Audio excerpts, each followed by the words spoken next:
अस्सलाम वालेकुम व्यूअर्स। आज मैं आपके साथ बहुत ही आसान और बहुत ही मज़ेदार किस्म के कीमे वाले पराठे बनाने की रेसिपी शेयर करूंगी। पराठे हम बहुत ही आसान तरीके से बिना मैदे के बिना यीस्ट इस्तेमाल किए घर के नॉर्मल आटे से इंतहाई फूले हुए नरम क्रिस्पी से मज़ेदार से पराठे बनाकर तैयार करेंगे और साथ ही साथ मैं आपको स्टफिंग बनाने का मुकम्मल तरीका भी बताऊंगी।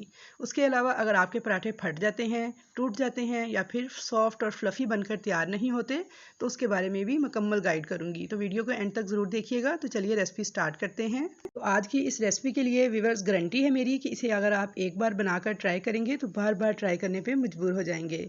तो चलिए वीडियो स्टार्ट करते हैं बिना टाइम वेस्ट किए। सबसे पहले मैंने लिया है 2 टेबल स्पून कुकिंग ऑयल और उसके अंदर डाल दिया है 1 टेबल स्पून भर के लहसुन अदरक का पेस्ट। लहसुन अदरक के पेस्ट को हम फ्राई करेंगे यहाँ तक कि इसका लाइट सा गोल्डन कलर आ जाए। तो यहाँ पे देखिए जैसे ही इसका कलर लाइट सा गोल्डन आना स्टार्ट हुआ है तो मैंने इसके अंदर शामिल कर दिया है आधा किलो बीफ का कीमा। आप मटन या चिकन भी इस्तेमाल कर सकते हैं। और ये कीमा बिल्कुल बारीक मशीन का पिसा हुआ है। इसे मैंने अच्छी तरह से धो के स्ट्रेनर में डाल के रख दिया था ताकि इसका पानी जो है अच्छे से निकल जाए। अब इस कीमे को मैं इस ऑयल के साथ और लहसुन अदरक के पेस्ट के साथ अच्छे से फ्राई कर लूँगी ताकि कीमे के अंदर से गोश्त की एक ख़ास स्मेल आती है वो ख़त्म हो जाए। तो आपने हाई फ्लेम पर इसको 4 से 5 मिनट तक फ्राई कर लेना है। इस तरह फ्राई करके जब आप स्टफिंग तैयार करेंगे तो यकीन मानिए इतनी ज़बरदस्त खुशबूदार मज़ेदार ये स्टफिंग बन के तैयार होगी कि आप उंगलियां चाटते रह जाएंगे। तो यहाँ पे देखिए मैंने 4 से 5 मिनट तक हाई फ्लेम पर कीमे को फ्राई कर लिया था। इसका कलर चेंज होना स्टार्ट हो गया है, यानी वाइट सा हो चुका है और इसने पानी भी रिलीज़ करना स्टार्ट कर दिया है। तो अब मैं इसके अंदर शामिल करूँगी कुछ स्पाइसेस। सबसे पहले मैंने डाला है 1/2 टेबल स्पून नमक। भुना कुटा हुआ धनिया पाउडर है मेरे पास 1.5 टेबल स्पून। 1.5 टीस्पून भुना कुटा हुआ ज़ीरा। कुटी हुई लाल मिर्च डाली है 1.5 टेबल स्पून। हल्दी डाली है 1/2 टीस्पून। गरम मसाला पाउडर है 1 टीस्पून और उसके अलावा लेमन जूस डालूंगी 1 टेबल स्पून। तमाम मसालों को अच्छी तरह मिक्स करते हुए मैं भून लूँगी 1 मिनट तक और अब इसको मैं कवर कर दूंगी। इसको बिल्कुल लो फ्लेम पे 15 से 20 मिनट तक पका लूँगी। इसमें मैं कोई भी एक्स्ट्रा पानी ऐड नहीं करूँगी बल्कि कीमा जो है अपने ही पानी में पक के तैयार होगा। तो यहाँ पे मैंने इसको कवर कर दिया था। 15 मिनट के बाद इसको चेक कर लेते हैं। तो ये देखिए माशाल्लाह से कीमा हमारा मुकम्मल तौर पे खुश्क हो चुका है, यानी पानी इसका सारा ड्राई हो चुका है। अगर आपके कीमे में थोड़ा बहुत पानी हो तो आप उसे हाई फ्लेम पे खुश्क कर लीजिएगा। अब मैं इसके अंदर एक मीडियम साइज़ की प्याज 2 से 3 हरी मिर्चें बारीक काट के ऐड कर दूंगी। 1 से 2 मिनट तक इनको भी पका लूँगी। जब प्याज थोड़ा सा सॉफ्ट हो जाएगा तो फ्लेम को ऑफ कर दूंगी और स्टफिंग को थोड़ा ठंडा कर लूँगी। तो यहाँ पे देखिए स्टफिंग मेरी काफ़ी हद तक ठंडी हो चुकी थी। तो अब मैं इसके अंदर बारीक कटा हुआ हरा धनिया ऐड कर दूंगी। अच्छी तरह से मिक्स करके इस स्टफिंग को मुझे मुकम्मल तौर पे ठंडा कर लेना है।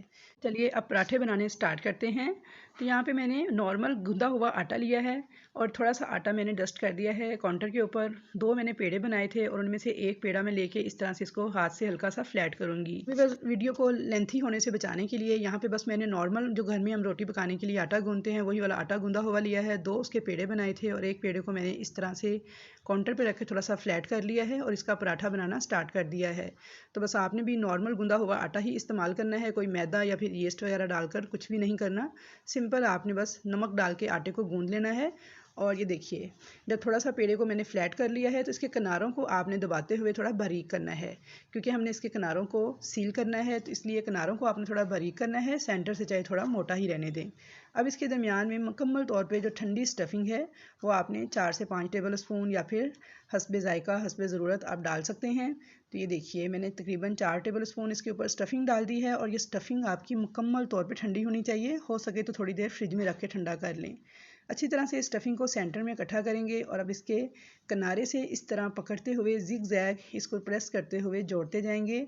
मतलब ये कि हमने इसके किनारे को सील करना है, हमने इस कीमे को इस पराठे के लिए इसके अंदर बंद करना है। तो यहाँ पे देखिए इस तरीके से आपने किनारे उठाते हुए इनको हल्का हल्का प्रेस करते हुए घुमाते जाना है और सील करते जाना है। तो यहाँ पर देखिए ये पेड़ा हमारा रेडी हो चुका है।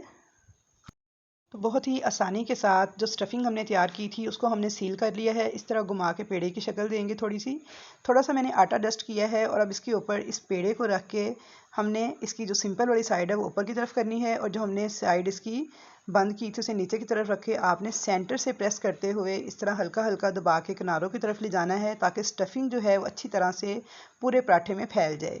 तो यहाँ पे दोनों तरफ से आपने इसको पलटते हुए प्रेस करते हुए फैला लेना है। अब इसके ऊपर हल्का हल्का सा बेलन चला लेंगे। आपने इसे बहुत ज़ोर ज़ोर से नहीं चलाना बल्कि हल्के हाथों के साथ आपने बेलन को चलाना है। तो यहाँ पे देखिए एक पराठा हमारा रेडी हो चुका है।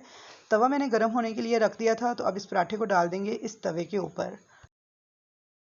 तो मीडियम सी आंच पे पराठे को पकने देंगे एक साइड से, और जब इसकी एक साइड पे कलर आ जाएगा थोड़ा सा, तो इसकी साइड को चेंज कर देंगे और दूसरी साइड पे 1 टेबल स्पून के बराबर लगा देंगे घी इसके ऊपर और साइड को इसकी पलट देंगे। तो ये देखिए माशाल्लाह कितना ज़बरदस्त फूला हुआ सॉफ्ट और फ्लफ़ी पराठा हमारा बनके तैयार हुआ है। ये फूलना इस बात की अलामत है कि हमारा पराठा जो है अंदर तक पक चुका है स्टीम के साथ। बहुत ही मज़ेदार, बहुत ही क्रिस्पी, फूले हुए नरम मुलायम पराठे हमारे बनके तैयार होंगे। और व्यूअर्स, यहाँ पे मैं आपको एक बहुत ही अहम टिप देना चाहूँगी कि आपने ये पराठे बनाने के लिए बस जैसे ही पेड़ा रेडी करना है फ़ौरन से पराठा तैयार करना है और तवे पे डालते जाना है। यानी आपने एक दफ़ा ही सारे पेड़े तैयार करके नहीं रखने। इस तरह अगर आप करेंगे तो आपके पराठे फटेंगे, स्टफिंग सारी बाहर आएगी। बस आपने जैसे जैसे पेड़े इसके रेडी करने हैं तो साथ के साथ ही इसके पराठे तैयार कर लेने हैं। तो आपके पराठे बिल्कुल भी फटेंगे नहीं, बहुत ही मज़ेदार इसी तरह के फूले फूले नरम पराठे बन के तैयार होंगे। तो चलिए इसे डिश आउट कर लेते हैं। तो यहाँ पे देखिए मैंने इसे खूबसूरत से चंगेर में सजा दिया है। अब मैं आपको इसकी कटिंग करके भी दिखा देती हूँ कि अंदर से इसकी स्टफिंग आप देख सकते हैं किनारे तक फैली हुई है। और व्यूअर्स, इसके बजाय अगर आप 2 छोटी छोटी रोटियां बेलकर दरमियान में कीमे की स्टफिंग रखकर ये पराठे बनाने की कोशिश करेंगे तो पराठे बिल्कुल भी ठीक अच्छे नहीं बनेंगे और सारी स्टफिंग सेंटर में आ जाएगी, किनारे इसके बिल्कुल खाली रहते हैं। लेकिन अगर आप इस तरीके को फॉलो करेंगे तो किनारों तक इसकी स्टफिंग जो है फैल कर जाएगी और पूरा पराठा इक्वली एक जैसी स्टफिंग से भरपूर तैयार होगा। ये देखिए माशाल्लाह किनारे तक इसकी स्टफिंग फैल चुकी है। बहुत ही बाहर से क्रिस्पी, अंदर से नरम मुलायम पके हुए सॉफ्ट किस्म के पराठे जो हैं हमारे बनके रेडी हो चुके हैं। तो व्यूअर्स, अगर आप कीमे वाला नान बनाना सीखना चाहते हैं घर पे तवे के ऊपर, तो उसकी रेसिपी मैंने 2 दिन पहले अपलोड की थी। वहाँ से देख के आप घर पे कीमे वाला नान तवे पे आसानी के साथ तैयार कर सकते हैं। तो इस बारिशों वाले मौसम में इस पराठे को एंजॉय कीजिए। तो इंशाल्लाह ताला मुलाकात होगी आपसे। अल्लाह हाफिज़।